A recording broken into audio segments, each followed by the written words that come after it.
Next year, next fall, will be the toughest year as a teacher, will be the toughest year as a student, will be the toughest year as an administrator. Agree or disagree? And why? I agree. I agree that it's going to be a very tough year. I think it has a lot to do with that this year we were all going through the pandemic. I think we're thinking we're getting to the end of it, you know, and I think that next year people are expecting normal, and I don't think we're going to be at a normal state yet. So I think the demands are going to be just as great as they've been this year, and then on top of that with the academic demand. Go into that a little bit, the academic demand. What do you see the demand being on these students, being on the teachers, going into next year? Going into next year, I think that, you know, we have some students that have responded very well to the virtual hybrid, you know, learning and been able to stay up and stay caught up. But then we also have students in those very same grades that have struggled with that. And those students are going to be moving on together, and I think it's going to be very important for teachers and administrators and schools. We're going to have to differentiate in ways that we've never had to before. You know, we've differentiated for special needs, we've differentiated for, you know. Hold on just a second. I'm sorry. Sorry. No, you're good. That wasn't on you. How many minutes you got before we hear the second? Five. Okay, 5 minutes? Okay. You said we have, let's start over back with what you just said, with the differentiation that you're going to have to go into for these kids. Yes, we're going to have to, you know, figure out where the kids are, where they're struggling at, what differences they have, and we're also going to have to look at their social emotional needs and what's occurred with them while they've been out of school, now that they're back in school, and learning how to, you know, reacclimate themselves to socializing. And I think in the differentiation, you know, you're going to have to meet those needs, not only academic, but also, you know, on their social emotional needs. Was mental health, I mean, was it an important factor before COVID ever hit? Was it something that really played into putting a school year together? How do we handle kids, that kind of things that parents wouldn't even think about from the outside? Most definitely, mental health was a huge factor. It's always been a huge factor for us in our district. We make sure we're preparing our teachers, our staff, and our students. We are always pushing trauma-informed care to make sure that our staff understands what trauma is, how to recognize trauma, and are prepared with tools in their tool belt in order to respond when they see students manifesting, you know, behaviors are manifesting themselves, trauma's manifesting itself as behavior. So we want to make sure we're prepared for that, and even more so for the upcoming year, because we know our students are not only coming with backpacks full of school supplies, but they're also bringing trauma along with them based on all that they've seen this year. With us being shut down and not being in school daily, they've experienced a lot of trauma, and we know that, and we're preparing for that. But there's a lot of stress, and I know we want to focus on health today, but when we talk mental health, I mean, there are a lot of other factors living in Toledo that will play into that mental health strain before they ever get into class. Not just COVID. I'm talking other things in life that are happening outside their control. And that all plays into it, does it not? Yes, sir. That's that trauma piece. We know that nationally statistics have risen with domestic violence. We've seen foster care numbers rise. We've seen just a lot of those things that are going to come in forms of trauma. We've seen those numbers go up. So we're preparing our staff to be ready to deal with that. But also, we're assisting our staff with that because they've experienced a lot of trauma as well. We've all experienced losses. We've lost family members to COVID, and all that weighs upon you. So making sure that we have our counselors are prepared, and that we have, and I'll let Stephanie speak more to that, but we have our adult SEL program where we're working to recognize those signs of trauma in the adults that we work with too, so that we can support our staff as well. So the district's ready. And I think that Toledo Public Schools have done a great job by partnering with outside agencies to help our students before the pandemic happened. So now we're really getting together and figuring out how can we best help these students.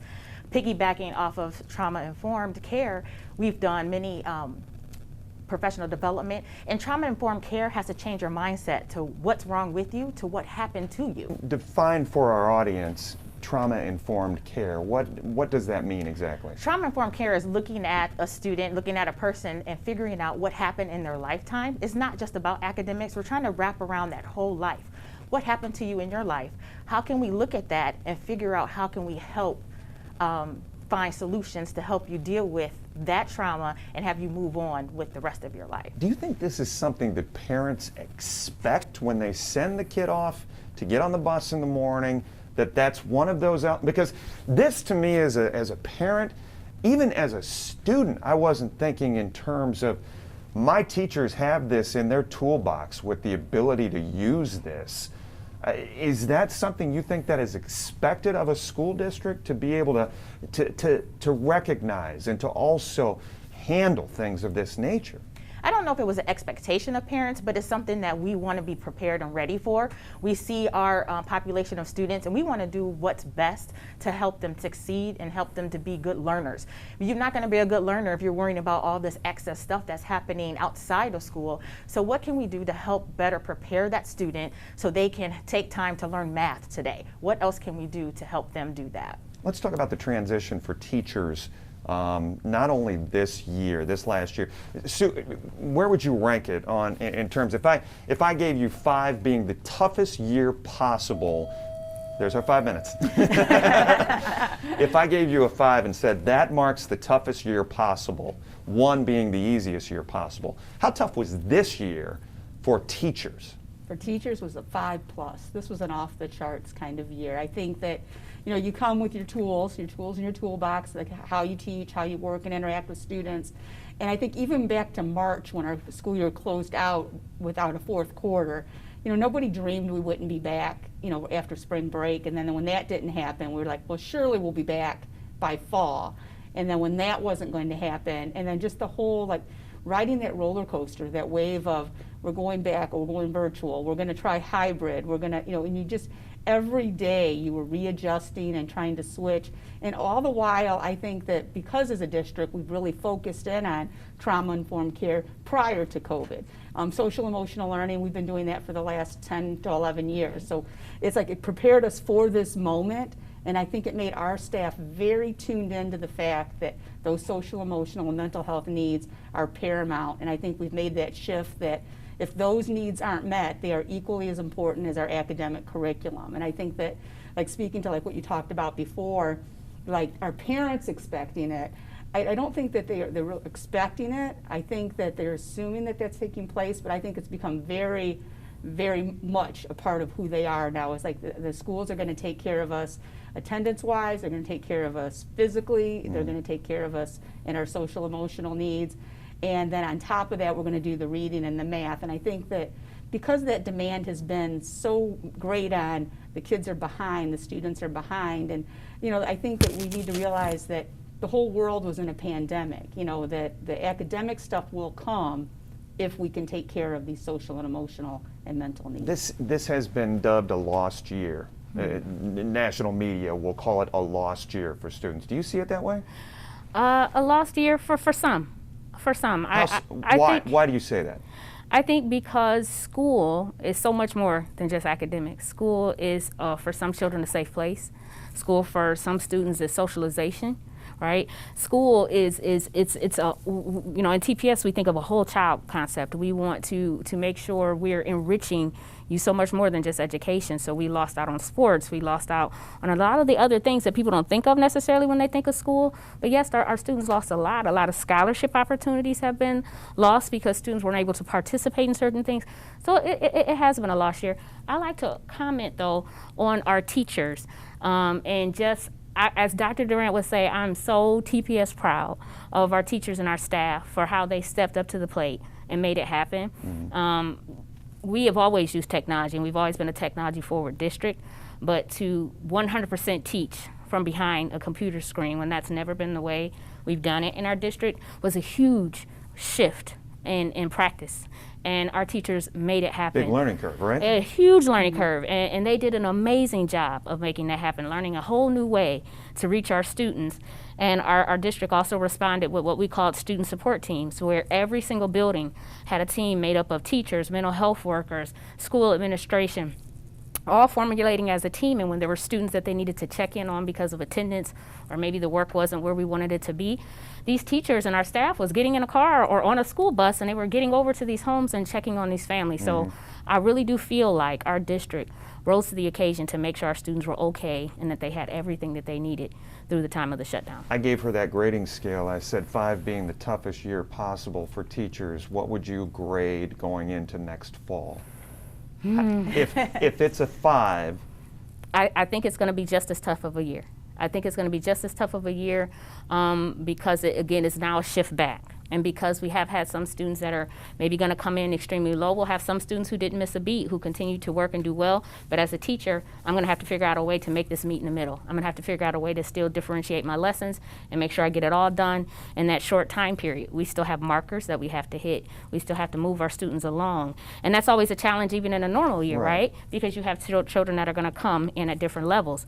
But to hit it in a year like this is going to be an even greater challenge. I believe our teachers can do it. They're ready. And this is not to be devil's advocate, but you don't want a classroom of average, right? You want, if you've got kids who excel, you want to get those who are struggling up to that point as close as possible, and that's a challenge in itself. Always a challenge. We love to set the bar high because we know our students can get there. It's all about that whole child concept, wrapping the interventions and supports around those students that are coming in low to get them there, because we're going to still keep that bar set high. We're still going to hit those markers.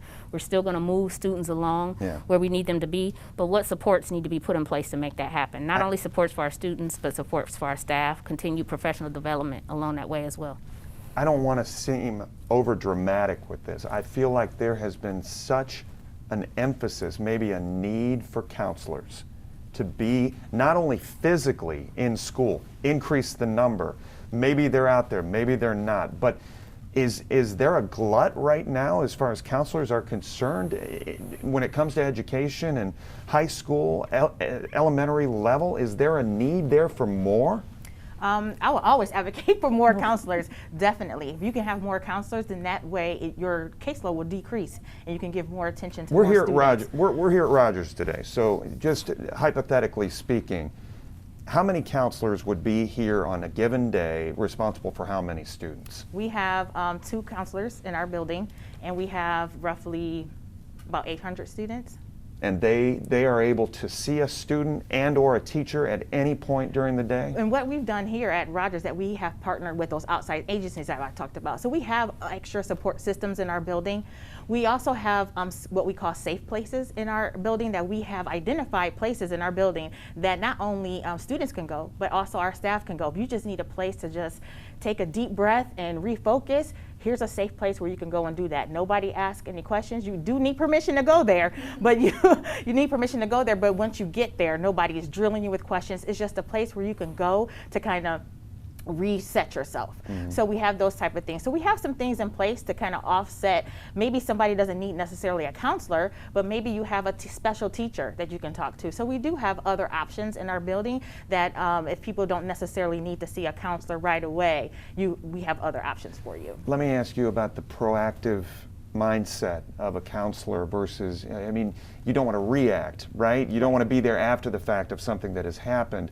What are the things, what is the roadmap going into next fall, thinking for your counselors, for any of those who might be a part of the plan, to be able to recognize this, recognize that, know that this student needs help, know that this administrator might need some assistance. And that's where our professional development comes in, to be able to give us those signs and signals of what is looking different.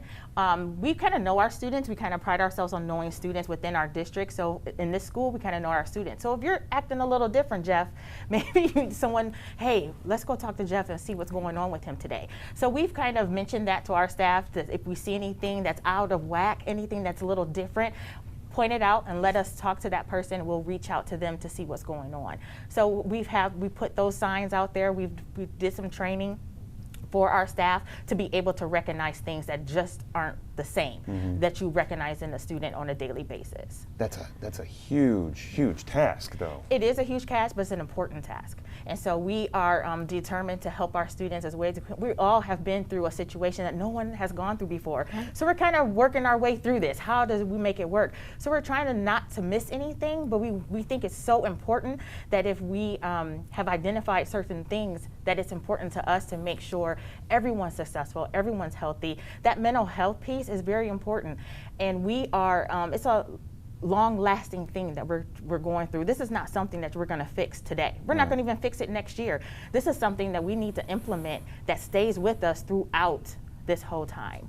When you talk about academic going into next year, the stress, not only on teachers but also on students, and I mean this is for all of you to answer. I know I'm trying to share the love as far as where we're going here, but when you talk about, I know you talked about getting those kids to meet that spot in the classroom, but my goodness, I mean, whether it be teachers learning another new way, reacclimating themselves. We talked about that before we started, reacclimating themselves to the exhaustion of a 5-day week. How do you over the summer go into the planning stages, have it ready to go so that it meets the needs of teachers, it meets the needs of students? I mean, I'll just jump in. I think at first is just giving people that grace and empathy to decompress. You know, that we're not going to dive right in August, and as teachers, take that. I mean, not in August. I'm sorry, but in June, take some time for self-care. Take some time for yourself to like I said, to decompress, to relax, to not think about all of this, and give yourself a chance. Then, by mid-July, start dusting off that the school stuff and encouraging them to think about what is your approach going to be going into the new year. What are you going to do those first few weeks of school to, assuming everything's back to normal. Exactly, right? exactly, exactly. What are you going to do to build those relationships and those connections, and putting that emphasis on in a classroom, building that community that where people feel supported. So not only administrators are going to build that community among their adult population, then teachers in turn need to build that community among their student population. And that needs to be like that paramount first 6 weeks of school. Let's work on our community and how we can come together. And then from there, the academics are going to take care of themselves, because you're going to set a precedent and a climate in your classroom where students are going to learn and they're going to excel because they feel safe. And I also want to kind of piggyback on that, is that I think it's important that we've learned a lot. So here's a time that we can figure out what worked, what didn't work. Let's set what are those best practices that, because we kind of made these things up as we went along in some cases, because we never done this before. So what actually worked? What didn't work? Our students want to learn. They want to get good grades. They want to do, I work with seniors primarily, so they want to get these scholarships that Ms. Baker talked about, that type of thing. So these are some things that they want, but how do we take pieces from this virtual that we learned and take pieces from our in-person learning, and then what worked and what makes it again? So maybe next year may be the best of both worlds in a way, because we had opportunity to kind of take things from both pieces and create something that may work. Have you guys surveyed any of the students, any of the teachers, just to that, what you just said right there? And I only ask because I know our bosses just did it at work for everybody who's returning. They asked everybody to fill out a survey. What worked? What do you want to see? What do you not want to see as far as when we all get back to normal? Well, speaking of that key part of mental health that you were talking about, we have run some surveys through our counselors. We're surveying seniors about how this senior year went for them and what their expectations are moving forward. But I wanted to speak to that embedded mental health partners in our buildings. That is so important, and that's something that we've had in place. When you were saying, how do we make sure we're ready for this upcoming school year, you start planning at the beginning of this school. So even though we won't really push our teachers into those PDs until after a breather, but we're planning a PD calendar, a professional development calendar has already been put out. We're already thinking of what different things we need to have happen. And having those embedded partners and understanding the other key or strategic partnerships that are in the community, it's huge, because we realize as a district that we can't do this on our own, right? We need our partners. We need those pieces in place. So that's just not the good things that she listed also about happening here at Rogers. It's not just happening here at Rogers, it's happening throughout the district. So we have amazing counselors, amazing school nurses, and those embedded health partners, mental health partners, are in every building. We have a few that are replacing and getting some new partners that will be in place in the fall, but definitely working towards building those strong relationships with the community piece so that we can continue to offer wraparound services to our students. I don't want to say that any job is less or more stressful than healthcare over the past year, but is education, being an educator, is it more stressful than it's ever been? Oh, yes. Yeah, this has definitely been a stressful year for, I mean, I think education in general it's stressful anytime, but that coupled with, the pandemic and what we just went through this year it's very, just the changes and how to adapt and getting students engaged and taking care of your own mental health and your own families and trying to balance that. It's been, a real tightrope. I mean, a real tightrope for teachers to walk on a consistent basis. And I think that they've done an amazing job. Yes, our teachers, our paraprofessionals, our administrators in the building, they have all, it's every ball that's been thrown to them, they've juggled it and they figured out how to make it work. We're going to go hybrid. Let's make that work. We're going to go 5 days a week. I think just that stress level, and that demand has been very high on educators. Most definitely, I agree with that. I think teachers have always been powerful, right? And sometimes I don't think many people understand the power that our teachers hold. And when I say teachers, I mean teachers in general, not just Toledo Public School teachers are extremely powerful. But just the students are always watching, whether they're watching or not. As an educator, whether you're an administrator, counselor, teacher, whatever your role is in the building, you are an influencer. And you have great opportunities to change a life, right? We're pouring into the next generation, and we get to decide what we pour in, right? And we want to set excellent standards in our district. We want to make sure our staff, no matter what role you play, you're ready to act out that role in the best way possible, to make sure that we're pouring out the best things to these young people, because we're preparing them to go out and face the world and to take on challenges, and we want them to be college and career ready. We want them to be just ready to take on life, and we know that the challenges that they face, because we're out here facing them and dealing with it every day, we know they're getting ready to run into some really big issues. So we want them to be ready to take on those challenges, and I just think as a nation, we haven't always respected the field of education and understood how important the work that our teachers do as far as their pay and status, but it has always in history been an honorable profession, and I do believe that's why. Going to be handing out stress balls for everybody next year? Right, stress balls, everything. But I think just to kind of piggyback on them is that many of our educators are very, very empathetic. So when you're doing that, and then you're also going through something too, because we have lost and we had grief too in this. Leaving, one day we're here, one day we're not, and we love our kids too, and now I don't see them anymore. So in the midst of giving out empathy, you need it back too. So that's a hard part in itself, because you want to keep that strong face too and be there for the students, but then you also have to go through and deal with what you're going through. So I think it's also best when you have people around you who understand what you're going through and helpful and are there for you as well. So you actually became a nice, big, happy family because of what we've been through together. And to jump on that too, so example, this past August, one of the professional developments that we offered, district-wide was the trauma of COVID and the trauma of police brutality. Our teachers and students have seen all that's happening across the nation, this unrest that's happening, the gun violence that's happening, and also the trauma that's with COVID. So how do we as adults deal with this trauma, but how do we also prepare to deal with the trauma that our children are going to come back with as well? Wow, you guys, well done, huh? Yeah. How about that? They are killing me. This is the first time. So she could see it. Everybody was a part of that. Well, I in my 20 plus years in education, this is the first time I went to the store and someone said, "Thank you for your service." And I was like, "Whoa, me?" Yeah. You know what I mean? And they were like, "All Yeah. that you've been through." They were like, "Wow, like." Let me ask one final thing that I just wanted to look at my notes. I mean, you guys knocked it out of the park as far as anything that I had put down before we got in here today. But as far as resources that are available, strictly mental health, we're talking dealing with stress. are there enough? Is there enough? And what is needed? What more is needed? Yeah, I think that, with our office, what we've worked on a lot is just the de-escalation, just having de-escalation tools and things available for students, such as the stress balls, diffusers. Safe room. Or what would you call it? Our safe space. Safe space.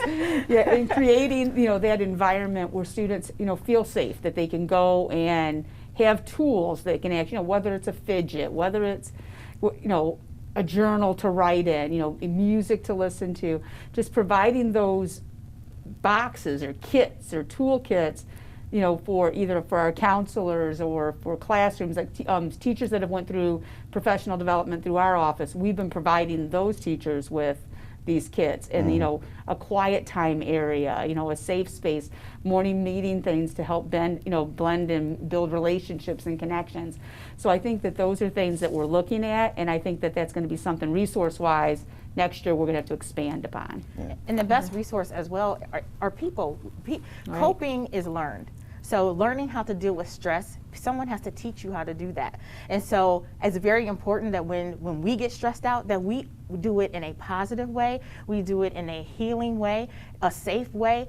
And so students watch us too. They watch when we get stressed and they watch what you do. So if you start yelling and screaming at your coworker, guess what they're gonna do? Well, they vibe off of it. Right, Yeah. so we need to also be good examples and live by example. So if we don't want people yelling and screaming, guess what? We can't do that either. So it's so important that the things that we want them to learn, that we also do that when we're stressed. Well, Most that's why I definitely. was asking, going into next year, because I mean, it's not only worrying about the kids, worrying about their classes, but it's also worrying about the administrators and worrying about the Yeah. teachers as far as where they're at, because I know I can redline sometimes as far as home is concerned, but you can't take that into the classroom or you can't take that into the workplace when you get there. Ladies, thank you so much. Thank you. You guys were fantastic.